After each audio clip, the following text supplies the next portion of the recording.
Hello everyone, my name is Artem Gorelov and today I will be defending my sustainable finance final assignment. We had to make an investment policy statement which includes 15 financial instruments around 11 new sustainable initiatives.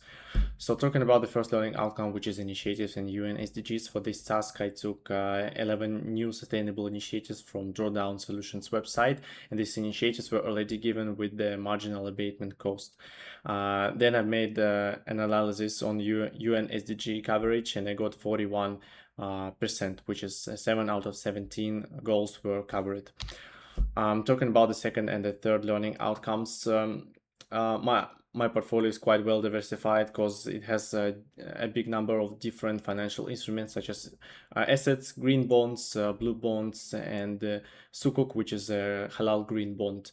Also, all of these instruments are located in different parts of the world, which is also a different kind of diversification.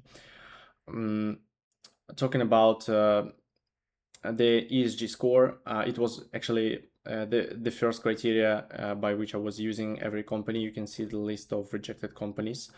So if it was less than 70, I didn't consider this company.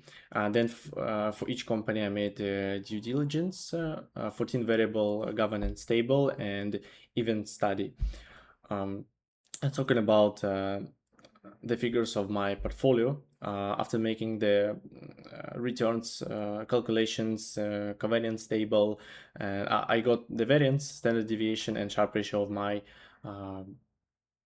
portfolio. So when the equals were when the weights were equal, the Sharpe ratio was 0.19, but then after using the solver function, I got 0.52, which is a quite real figure for this portfolio. So talking about the fourth learning outcome, which is ethics, when I was calculating the return of all of the companies that I have, I've seen that 2 of them has a negative return, but then I've looked at their governance. I decided to take them anyway because look at the EDP ESG score. It's actually the highest in my portfolio. And throughout this course, I understood that not only financial performance matters when evaluating the company, also ESG and governance, it's really important. So I also want to mention what were the criteria for evaluating bonds. It was first of all, metrics such as credit quality, liquidity score, and price data availability. So almost all of the bonds that have one liquidity score. And also I've looked at second party opinion where available, and credibility of the green or blue bond framework and alignment with ICMA green bond principles. So, and the fifth learning outcome is communication. So after making the Excel file, I made a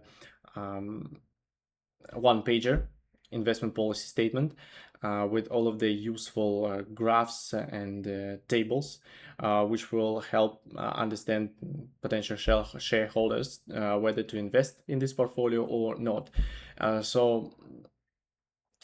All these graphs help even non-technical shareholders understand everything which is located in this investment policy statement. So in conclusion, I would like to say that throughout this course, I understood that when we're evaluating the companies or when we are making new sustainability initiatives like in assessment 1 or 2, we have to look at financial metrics such as financial discipline, financial performance, and also we have to look at the climate impact, ESG. These things should be together when we're evaluating different companies or making the portfolios with these companies. Thank you very much.